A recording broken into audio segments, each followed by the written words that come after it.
I knew he wasn't getting better. I was afraid to go back to sleep. What could possibly be wrong with him? Did you not hear me? Are you trying to kill me?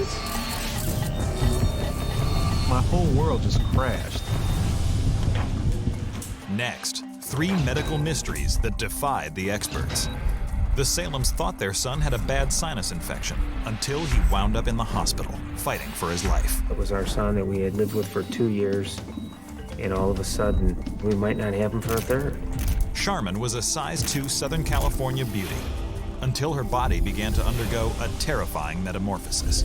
It's very humiliating to have to be in maternity clothes when you had been a size 2.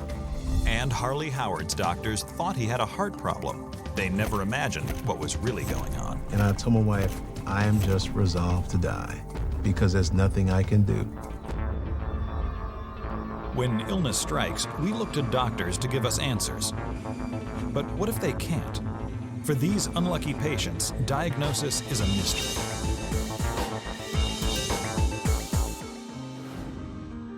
In the spring of 1993, Jane and Ed Salem bring their second son, Alex, home from the hospital. The first few months with Alex at home was what I thought very typical. He was very similar to Michael, our other child, and he was pretty much a normal kid to us. At first, Alex seems fine, but soon Ed and Jane notice he's getting a lot of sinus infections. When Alex had the sinus infections, he was very lethargic, kind of slunky almost. He just kind of laid there. He would look droopy, his eyes were droopy, and then he would have a funny sort of breathing that was just kind of a noisy breathing. As the months pass, Alex's sinus infections and strange breathing become more frequent. I would say every couple of months we were back at the pediatrician with the breathing. The pediatrician puts Alex on a long-term, low-dose antibiotic to fight his infections, and he seems to respond well. It did keep the sinus infections fewer and farther between, but it never eliminated them. By 18 months, Michael, Alex's older brother, had been walking. But Alex is now the same age, and he isn't. Jane starts to get worried. I did express the concerns that I had to the pediatrician, and his concern was that perhaps his ligaments weren't as tight as they should be, but it wasn't something that was unusual, and that by the time he was a teenager, he would be more in the normal range of things. At the time, I was starting to get slightly concerned, but I was taking the doctor's word that, he will grow. Less than 2 months after the visit, Alex starts walking. The Salems breathe a sigh of relief until they notice how he's walking. But he just wasn't as sturdy of a child. His legs and arms and stuff didn't give him as much security. He was working to stay balanced, working to not fall. Alex never developed that ability to feel stable, and he was very clunky, almost like a Frankenstein walk. Then, shortly before his second birthday, Alex develops an ear infection that knocks him literally off his feet. He could hardly stand up. He'd stand up and fall over. I mean, he was like a noodle. That's when the pediatrician said to me that based on the fact that we had these walking issues, coupled with an ear infection that's gotten him off balance, he wanted us to go to a neurologist. Scared of what the balance problems might mean, Jane and Ed take Alex to see a neurologist.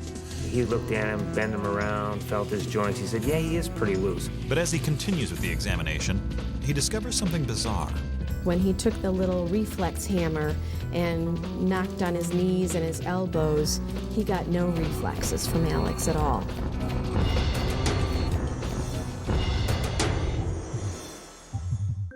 The neurologist performs a test called an electromyogram to see if the electrical impulses in Alex's muscles are working properly by stimulating them with a low electrical current. He had electrodes or something hooked up to him. It was electric shocks, little zaps into his skin.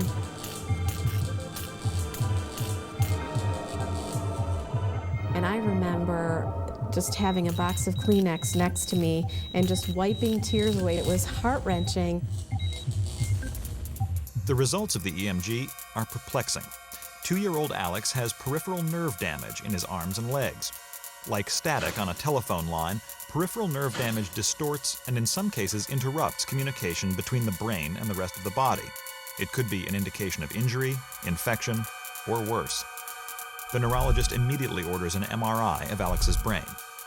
I was most fearful that there was something wrong with his brain, a tumor, some kind of brain surgery that would have to happen. To everyone's relief, the MRI comes back clean. Alex's brain looks completely normal. But an otherwise healthy 2-year-old shouldn't have peripheral nerve damage. There had to be some underlying cause that he wanted to uncover. The neurologist sends Alex home and arranges for more testing. But before any more tests can be done, Alex develops another sinus infection, the worst one yet. Alex was put on an antibiotic. He was acting very sick, just kind of lethargic. His breathing was very bad. He looked very sickly. He had no energy. But this time around, the antibiotics are not helping. Within a day, Alex can barely move, and his breathing is labored. His breathing was horrible. I was really, really frightened. I felt like he could stop breathing any moment. Ed and Jane rush Alex to the ER. I was holding Alex. I was trying to calm him. I wanted to be able to hold him tight, calm him, give him CPR if I needed to. He clearly didn't have much energy. He was sleeping and difficult to arouse. When you did tests on him, for instance, to check the reflexes, his legs didn't move. We noted he was breathing quickly. Alex is hooked up to a glucose drip, and blood tests are ordered. When the tests come back, they reveal Alex's lactic acid levels are much too high. Lactic acid is an alternate energy source created by the metabolism in times of extreme exertion. Athletes experience high levels after competition, and it's the chemical that makes muscles ache after exercise. The body can run on lactic acid for short intervals, but over an extended period of time, the lack of a proper energy source can be disastrous to the brain. We don't know why he has the excess acid in his body. The longer that excess acid is there, the more concerned we are that it's going to lead to damage. Basically, from the time he came in, we're racing against time.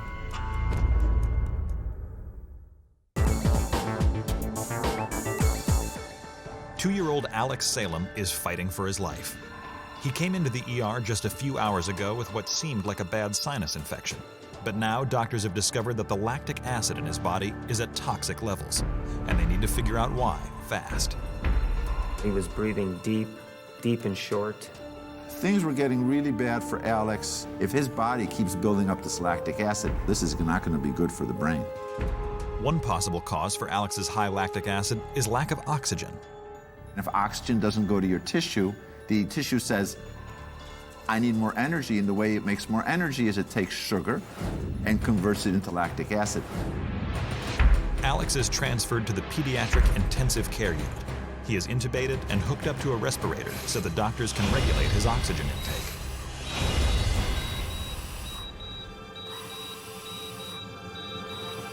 We had many different doctors that came in. Lung specialists, kidney specialists, eye doctors, heart people. He had all kinds of tubes in him, and we were just praying that he would be ours forever. If the high lactic acid is being caused by a shortage of oxygen, 24 hours on the respirator should solve it. But when the doctors check him the next day, they see that Alex's lactic acid is still climbing. And I said, this doesn't make sense. There have to be other explanations. Is it possible that he has some sort of an internal problem in his body? Dr. Wisnitzer begins to wonder if Alex's metabolism could be malfunctioning. When we're processing sugar correctly, there's a whole little small factory that helps break down sugar into its elemental parts. There's different workers within that factory. And if the worker didn't show up, the assembly line falls apart. Dr. Wisnitzer consults with Dr. Douglas Kerr, a specialist in metabolic diseases, to determine whether all of these workers, or enzymes, are present in Alex's body. Well, there are two tests that were done in our laboratory. One was measuring lactic acid, and secondly was measuring the specific enzyme, pyruvate dehydrogenase complex, or PDC. If, as Dr. Kerr suspects, Alex is missing the PDC enzyme, then he will be having trouble metabolizing the glucose in his IV drip. If he can't break down sugar into energy, his body will make lactic acid instead. Dr. Wisnitzer replaces Alex's sugar IV with one that is protein-based. He was given a formula that was basically carbohydrate-free to basically see how his body could use alternate sources of energy. And then everyone, doctors and parents, wait. I remember a sense of, this is an endless wait. I feel like we were kind of in limbo. He was in such a delicate state.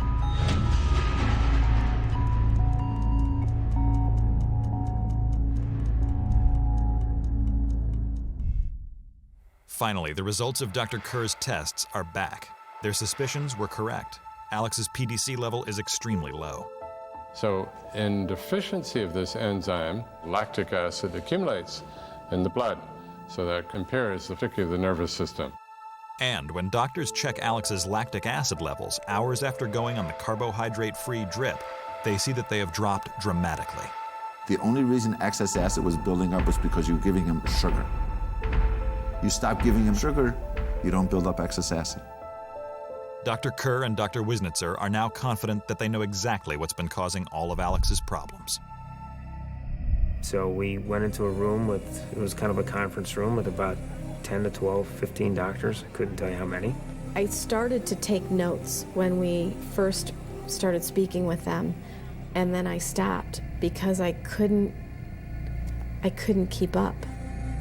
Alex has a rare genetic disorder called pyruvate dehydrogenase complex deficiency. Alex's PDC enzyme is inactive. Without this enzyme, his body cannot break down carbohydrates correctly. Instead of turning carbs into energy through the normal process, he gets energy by converting sugar into lactic acid, an inefficient and less powerful energy source. Eventually, the buildup of lactic acid will suffocate brain cells and cause brain damage.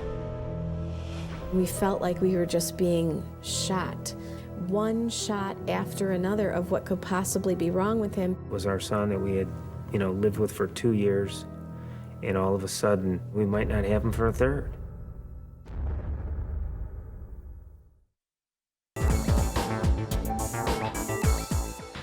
Alex Salem has just been diagnosed with a rare enzyme deficiency that makes his body unable to process sugar and carbohydrates correctly. It is this metabolic disorder, called PDC deficiency, that has been causing his strange symptoms all along. The nerve damage from the PDC deficiency was making his muscles a bit weaker, and because the muscles were a bit weaker, it made his joints a bit looser. Just like Alex's lethargy and wobbliness was caused by his enzyme deficiency, so was his heavy breathing during the sinus infections. The sinus infection was just a trigger. It basically upset the precarious balance in his body of how energy was being utilized and shifted it over to a situation where he built up a lot of excess lactic acid. And if there's too much acid in your blood, you breathe quickly in order to try to lessen the effects of that acid. The doctors tell the Salems that there isn't much known about treating this extremely rare disease. Only a few hundred cases have been reported worldwide. But they do know that it has no cure. They did not give us a prognosis because the children that are affected with this disease really don't live as long in general as Alex had already. I remember us both crying and just holding each other and crying. But Dr. Kerr is one of the foremost specialists in the field, and he comes up with a novel treatment plan for Alex. He puts the 2-year-old on a complete ketogenic diet. Ketogenic diet is a special diet that limits the amount of carbohydrate or sugar that you take in on a daily basis and increases the amount of fat that you get, because you can make energy from protein, you can make energy from fats. Alex is put on a carbohydrate-free soy-based formula, supplemented with oils for extra fat. It's very similar to a baby formula, like you would, feed a baby out of a bottle. It has all of the nutrients and the calories. After less than a week of being on his new diet, Alex goes home. He gained strength quickly. He was much healthier, hardly got colds at all. He was starting to look better and he had a little bit of life in his eyes. Alex spends the next 10 years on Dr. Kerr's ketogenic formula.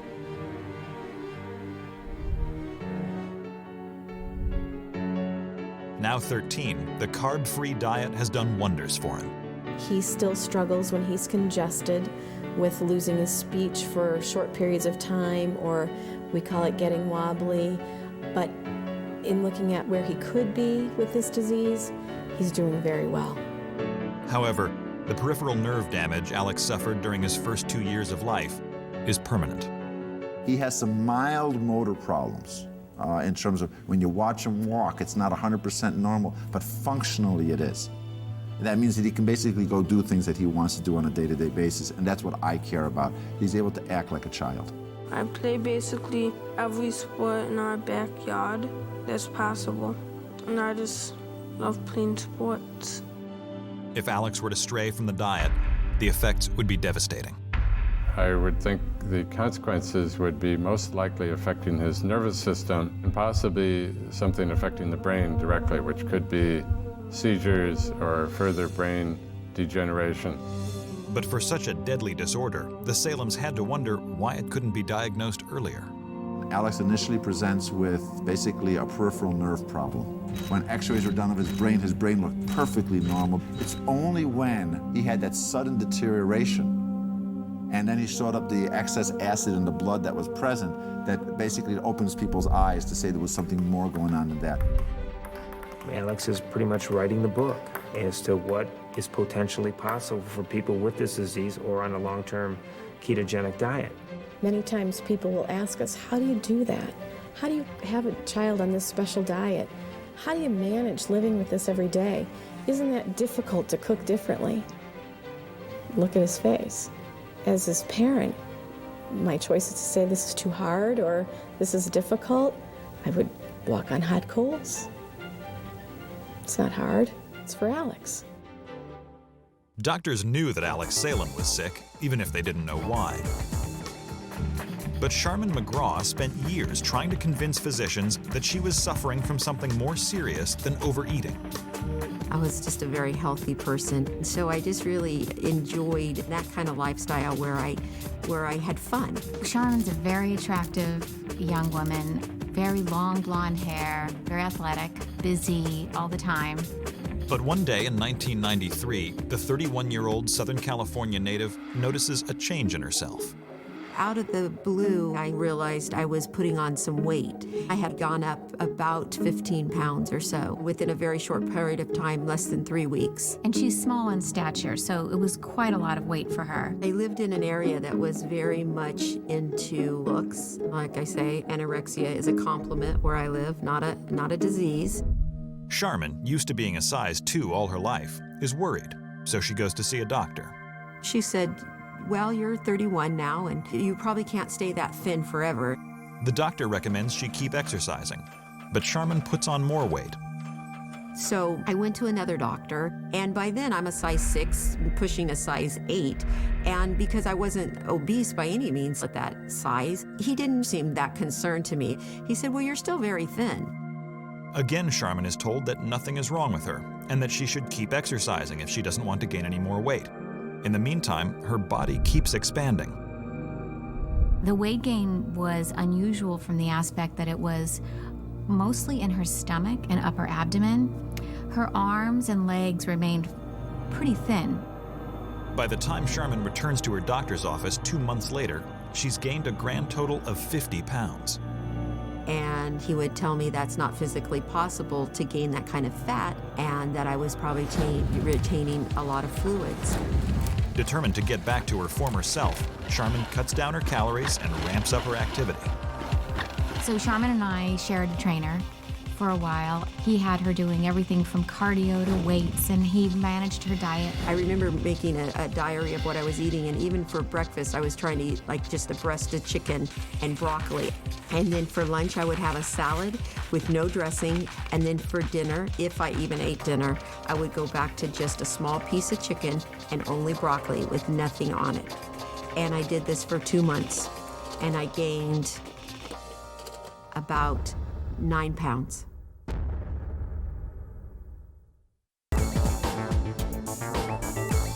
Sharmyn McGraw has been a size 2 all of her life, but in the last 2 months, she's gained over 50 pounds. She is starving herself and exercising like mad, and nothing helps. One doctor even doubts that Sharmyn is dieting at all. I told the doctor that I was eating only broccoli and chicken, and he said, well, I bet if we locked you in a closet and only gave you water, that you would lose weight. Being with her for sometimes maybe 18 hours in one day, I found it very hard to believe that she could be in some closet somewhere binging on something. After 1 year, I had gained 100 pounds, and I was up to about 220 pounds. My stomach at night I would measure, and it would be out as much as 54 inches. I even had a girlfriend give me a couple of her maternity clothes, and I would remember cutting the tag out because it's very humiliating to have to be in maternity clothes when you had been a size 2. But weight gain isn't the only troubling symptom that Sharmyn has been experiencing. My nights were horrible, and I could fall asleep fairly quickly, but I would wake up within 10 to 15 minutes with an exorbitant shock to my body where I would jump out of bed because the anxiety would have shot so high. My body was going at like 100 miles an hour on the inside. Sharmyn goes to see her doctor about these bizarre episodes.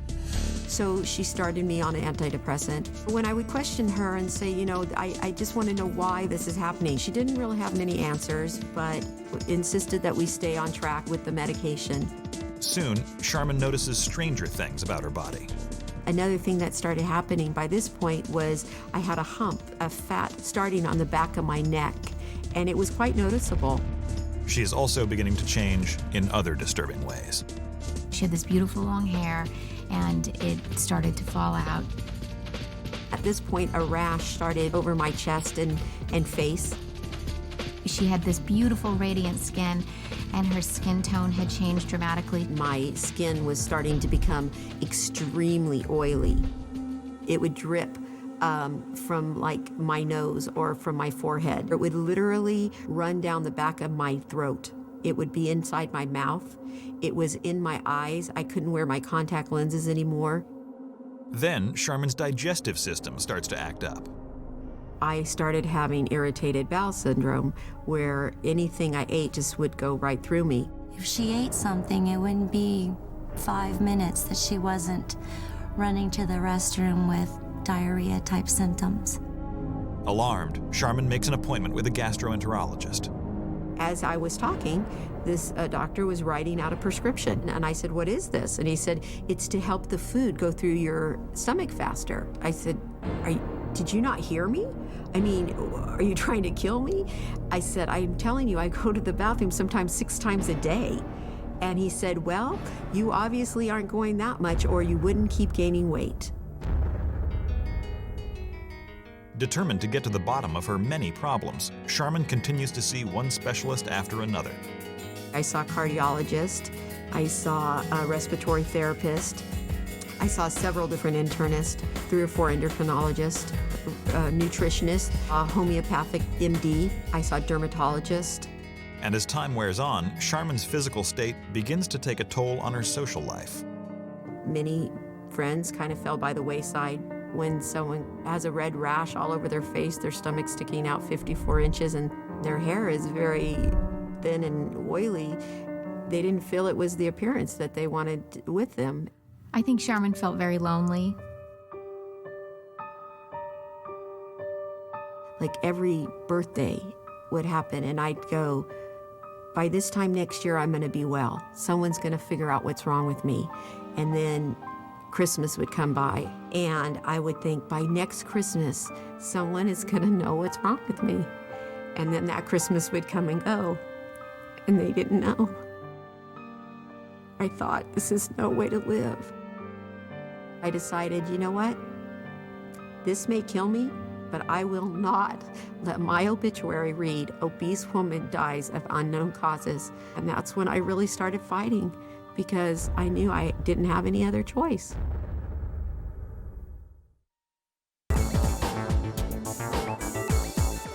Sharmyn McGraw had been a size 2 all her life. Then, practically overnight, she balloons to 300 pounds. For 7 years, doctors accused Sharmyn of overeating, but Sharmyn knows something is seriously wrong with her. She decides to take matters into her own hands and go through all of her medical records herself. A lot of them were basic lab work and notes, and mostly everything revolved around she's gained weight. And so one thing, though, that I noticed on just a few pieces of lab work was a hormone, cortisol. Cortisol is a hormone secreted by the adrenal glands. It is essential to the cardiovascular system and the metabolism. But exposure to high levels of cortisol over a long period of time can be life-threatening. 25 to 108 would be normal. Mine was 190. Sharmyn believes she's finally onto something. She researches elevated cortisol on the internet and stumbles across the name of a condition that seems to match. And when I started reading the symptoms, I knew I had diagnosed myself. It said obesity in the abdomen, rapid weight gain, anxiety, hair loss. Everything that I had fought was right there in black and white. I knew I needed an expert. Sharmyn immediately makes an appointment at the Center for Endocrinology at UCLA Medical Center. Going to UCLA, I had a lot of apprehension because I had been, for so many years, shot down. Having endured so much doubt and rejection over the past 7 years, Sharmyn is simply not prepared for what happens when she walks into the endocrinologist's office. He walked in my room, and he shook my hand, and he said, "You're here because you have Cushing's?" It was the diagnosis Sharmyn had made herself. And he said, "What took you so long to get here?" And I was shocked that someone, for the first time in 7 years, believed there was something medically wrong with me. Cushing's syndrome is a rare endocrine disorder. Normally, the pituitary gland sends a hormone to the adrenal glands, which triggers them to release cortisol. When everything is running smoothly, the adrenals are instructed to release the exact amount of cortisol that we need each day. But if the pituitary gland isn't working right, the message can get garbled, and the adrenals can release too much cortisol, leading to weight gain, skin breakdown, muscle weakness, and high blood pressure. If a doctor knows what to look for, the symptoms of elevated cortisol are obvious. The predominance of the weight gain was in her abdomen, and in addition, there was deposition of fat around the back part of her neck, and this is sometimes referred to as a buffalo hump. She had rounding of the face. This is also called a moon face and has a reddish coloration to it. Someone had opened the prison door, and at least I was with doctors that knew I had not done this to myself. Tests show that Sharmyn has a tumor in her pituitary gland, and it's the tumor that's been causing the pituitary to malfunction and send the wrong message to the adrenals. Her only chance for a cure is surgery. What I typically tell patients is that the risk of something catastrophic going wrong is very low. Other risks are somewhat higher. The risk of a spinal fluid leak is on the order of 2%, and risk to pituitary function, that is, could the patient lose pituitary function from the operation itself, is on the order of around 5%. In April 2000, almost 8 years since the onset of her symptoms, Sharmyn heads in for the surgery that she hopes will make her well again. Despite the risks, she can't contain her excitement. I picked her up at our friend's house the morning of the surgery, and she was so enthusiastic, very excited. You wouldn't think that she was having this major surgery. The procedure is done under general anesthesia. It's done with an operating microscope. There's no incisions on the face typically. It's done through a nostril. Once we have removed the bone that overlies the pituitary gland and opened the covering, we incise the gland just to the left of the midline. And the soft, typical appearing tumor was quite evident at that point. We were able to remove the tumor completely and to leave the normal gland intact so that we don't cause new pituitary failure from the operation itself. What we like to see after surgery for a patient with Cushing's disease is a precipitous drop in their blood cortisol. Just hours after the surgery, Sharmyn's cortisol levels have dropped dramatically.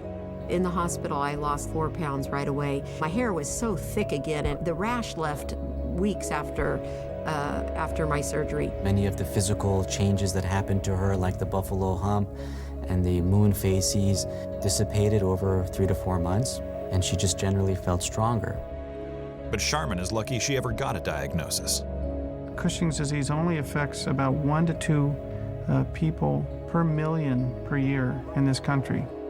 Cushing's is so rare that some doctors will never see a case in their lifetime and can easily miss its symptoms. I think that we have to give our patients the benefit of the doubt. If our patient is telling us that I'm working hard, doing everything that I should be, eating well, and I'm still not losing the weight, well, at least it merits an investigation. Sharmyn now runs the UCLA Pituitary Patient Support Group and gives talks about her experience at the School of Medicine. Doctors work side by side, they don't work together. And a lot of patients go from one doctor to another like I did, and I think that really hurts some patients in getting a correct diagnosis. And finally, Sharmyn has her life back. Sharmyn's prognosis at this point is really quite good. She's now been in remission for over 5 years. Sharmyn's doing great. I mean, she is so outgoing. I don't know how she has all the energy that she has. Now I have no anxiety. I'm back to doing my yoga. I can meditate peacefully. I did ultimately lose over 40 pounds. I feel that, I'm a little overweight now. I don't care now. I look at my body and love it because I'm healthy, and I know I'm going to live my life. Sharmyn had difficulty getting treatment even though she knew something was terribly wrong. But what if you receive first-rate treatment for the wrong disease?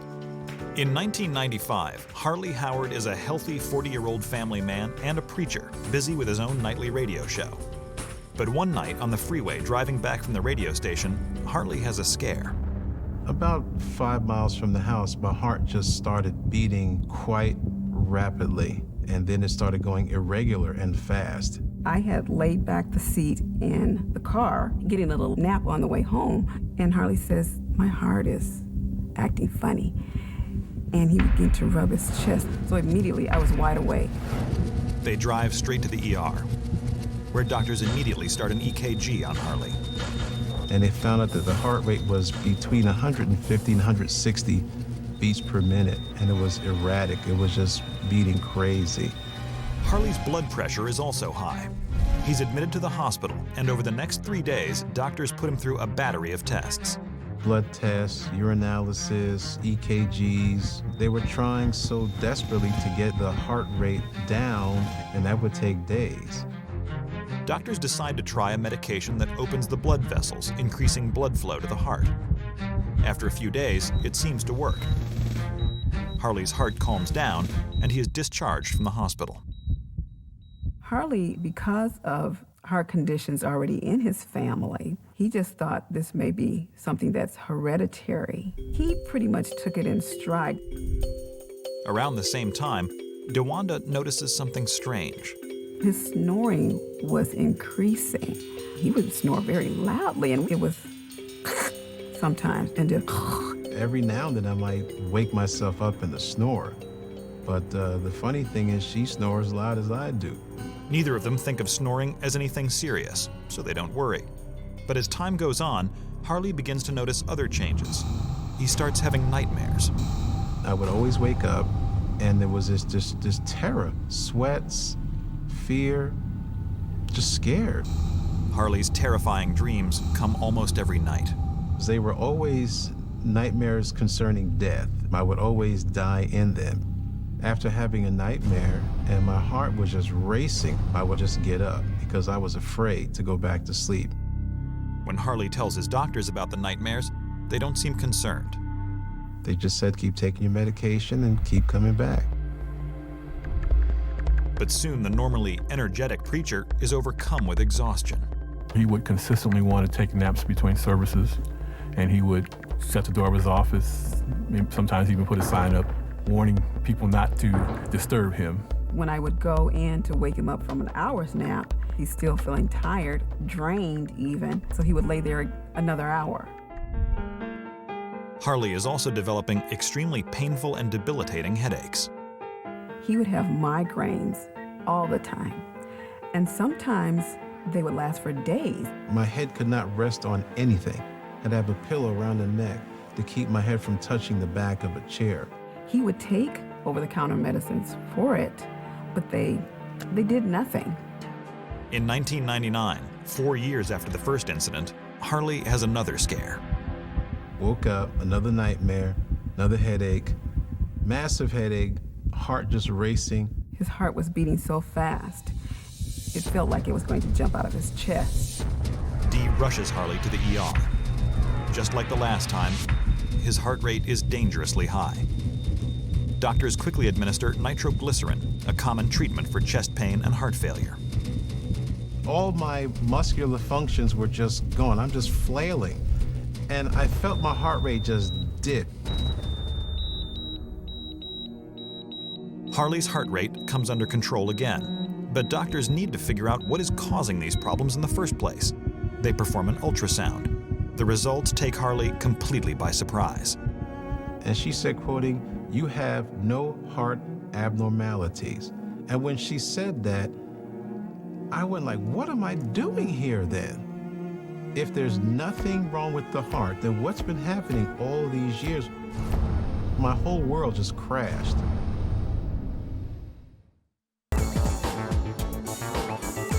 Harley Howard has spent the last 5 years on heart medication for a problem no one can diagnose.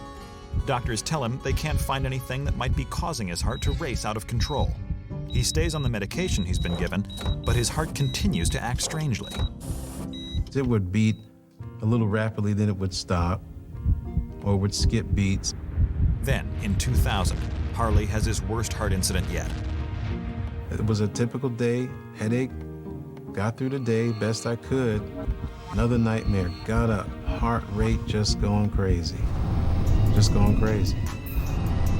It is Harley's third trip to the ER in 5 years, all because of his heart. Even though we had been in the emergency room several times, I never worried that I was going to lose my husband. But this time it was different. Doctors have to shock Harley's heart back to its normal rate. And so they put a pad here and a pad on the side.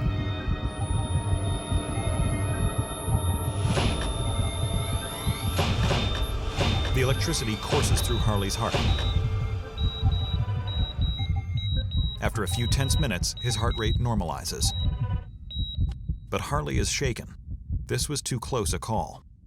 And they waited a few hours and sent me home. Continue to take the medication you've been taking all along. But Harley and DeWanda have been down this road before. And he said, you know, this could be it. And I told my wife, I am just resolved to die because there's nothing I can do. So I made sure insurances were all paid up, the policies were available where they could be. My worst fear was that I would be a widow at a young age. But then Alex Harris, a member of Harley's church who also happens to work at a sleep clinic, thinks he might be able to help. I noticed signs that he was tired during the daytime. He was having more of these heart issues and his blood pressure was elevating. And then I felt really compelled to strongly urge that he come in for an all-night sleep test. And I said, a what? I just dismissed the whole thing as nonsense. This man is crazy. What are you talking about? And I chimed in and said, you know, Pastor, it wouldn't hurt, you know, for you just to go down there. And I said, fine, all right, I'll get tested. But my intention was to go there to prove him wrong. On New Year's Eve 2000, Harley drives to the St. John's Medical Plaza Sleep Disorders Center in Santa Monica. But he looked really bad. He looked really heavy and he looked fatigued. Alex Harris prepares Harley for the all-night sleep test. We started by putting electrodes on his scalp to measure brain activity. Put electrodes to measure eye movements. We measured chin, muscle activity, EKG. Wires everywhere. I went to bed just looking like a robot. For the first 75 minutes that Harley is asleep, everything is normal. All he did was snore. And I thought it was a negative test. I thought he was right all this time. He didn't need the test. But when Harley goes into REM sleep, the dream stage of sleep, everything goes haywire. The snoring stopped and the breathing stopped, and he just had a flat line on his breathing channel. and his oxygen dipped as a result. And I said, aha, he does have sleep apnea. Obstructive sleep apnea is an often overlooked and very dangerous condition that affects as many as 20 million Americans. It occurs when tissues in the upper airway collapse at intervals during sleep. When these tissues collapse, they block the passage of air, and the sleeper can't breathe. The oxygen levels in the blood drop, and the brain sends a distress signal to the heart and lungs to kickstart respiration. In some sufferers, this process can happen hundreds of times a night. Alex attaches Harley to a continuous positive airway pressure machine, or CPAP. It is a device that's essentially a blower that blows air into the upper airway via a hose and a mask, and that air would then splint the upper airway open to prevent airway obstruction. For the first time in years, Harley sleeps through the night. Wow, I had all this energy. And I said, so let's see the chart. Let's see what's going on. Before Harley was put on the CPAP machine, his breathing was stopping from 30 seconds to almost a minute. At times, his oxygen levels dropped almost 20%. Once the CPAP was on, it was a completely different story. My oxygen levels were straight as an arrow. No stress on the heart, perfect heart rhythm. The first words out of my mouth was, hook me up. Hook me up now. Harley gets his own CPAP machine, and right away he can see a difference. There wasn't the snoring anymore. He didn't have the headaches like he used to have. It was like the previous years had just been changed in a day. Heart was fine. Blood pressure dropped. It dropped 30 points in a month. My doctor was shocked. Thanks to the sleep study, Harley now knows that all his different symptoms had a common cause. To have a 20% dip in oxygen saturation is very significant. That's going to cause headaches, that's going to cause nightmares, that's going to cause memory loss. It's going to have significant cardiovascular consequences. Had Harley not been diagnosed, the compounding effects of all his symptoms could have been devastating. He would have continued to gain weight, retain fluid, have cardiac events of varying types of arrhythmias and palpitations. But I have every reason to think that the course that he was going on would have just accelerated. Harley was lucky. Sleep apnea is sometimes called a silent killer. Because of its very nature, the fact that it happens during sleep, sufferers have no idea they have a problem. Then the symptoms are treated individually, instead of as indicators of a more serious condition. If my husband had died during this period of time, I just would have concluded that it was the heart condition that caused his death. I had nothing else to go on before the diagnosis of sleep apnea.